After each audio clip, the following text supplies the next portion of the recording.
2026年 QS 世界大学排名里，新加坡国立大学排第8，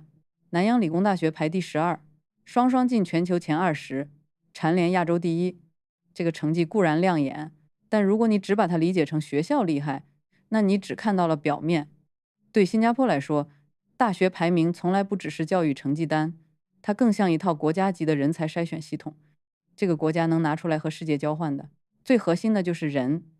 所以国大和南大拿到的不只是名次，而是全球资本和企业对新加坡人才体系的信任票。接下来我们就把这层光环拆开看。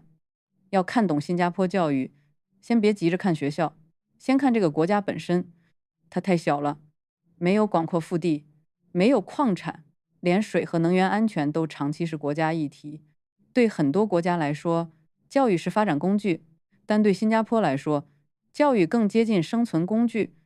于是你会发现，新加坡家长焦虑孩子的学习，不是单纯的面子竞争，还是一种非常清楚的认知。在这里，教育表现会直接影响孩子未来能进入怎样的赛道。过去很多家庭把 PSLE 看成第一道大门，因为这样可以尽早识别能力，配置资源，把人放到最适合也最能创造价值的位置上。你可以不喜欢这种高压，但你很难否认它的务实。新加坡政府长期强调教育要服务经济转型，因为学校培养什么人，从来不是孤立决定的，而是和未来10年需要什么人才紧密相连。所以当我们看到国大、南大在国际排名里持续强势，这其实不是2所学校单独发力，而是整个国家把教育、产业、移民、就业放在同一张桌子上统一设计后的结果。也正因为这样，新加坡教育最强的地方，不只是会考试，而是它非常清楚什么能力能换来真实的国家竞争力。我们接下来要看的就是这套系统最关键的一环。大学到底是怎么和产业咬合在一起的？很多人以为大学排名高，主要靠论文多、教授强，这个理解只对了一半。新加坡高校最厉害的地方在于，他们不是只把学生关在校园里读4年书，再送去市场上碰碰运气，他们更像是直接把校园和产业链焊在一起。以国大为例，很多家长听过 NAS Enterprise， 但容易把它理解成创业中心。其实它的意义远不止创业，它连的是研究、企业、投资、导师网络和国际市场。学生接触到的不只是课堂案例，而是真实产品和用户，还有资金压力与商业判断。这就是最关键的一点。大学并不把就业看成毕业之后才开始处理的事情，而是从课程、项目、实习、企业合作、创业支持一路提前介入。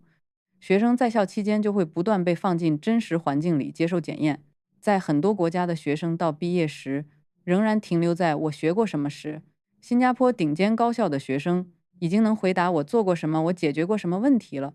这几个回答在今天的就业市场里价值完全不同。根据新加坡高校近年的毕业生就业调查，国大和南大多数专业的全职就业率与起薪表现长期保持竞争力，尤其在计算机、商科、工程、法律、医学等领域更明显。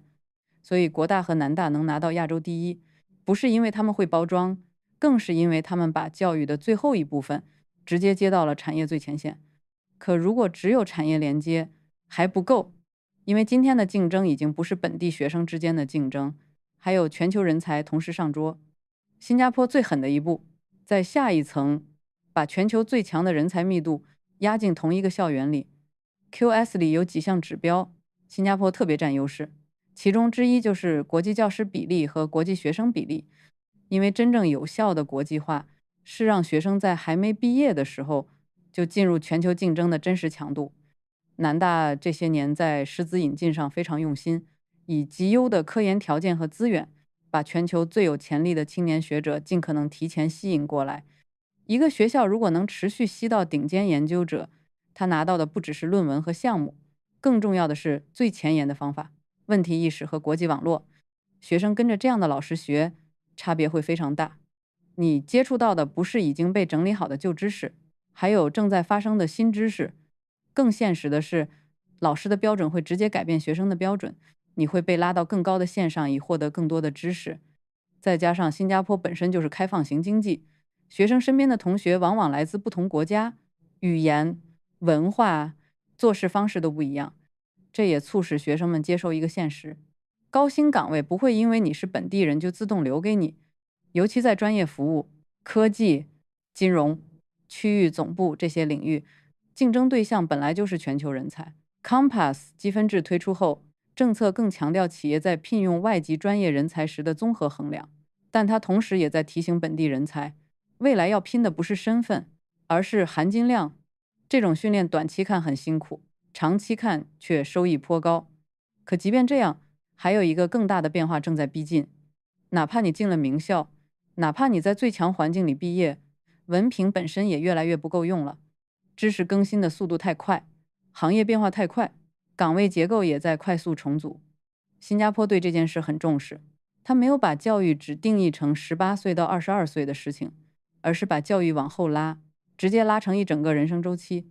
最典型的就是 Skills Future 这个体系的重点，不是做几门补贴课程那么简单，而是国家层面公开承认一件事：未来没有人可以靠一次性教育吃一辈子。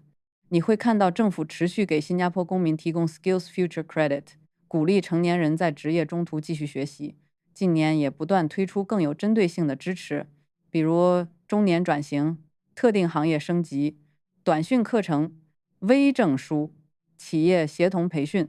换句话说，大学不再只是年轻人的起点，也成了成年人反复回来的技能基站。这不是回学校补学历，而是在更新自己的市场价值。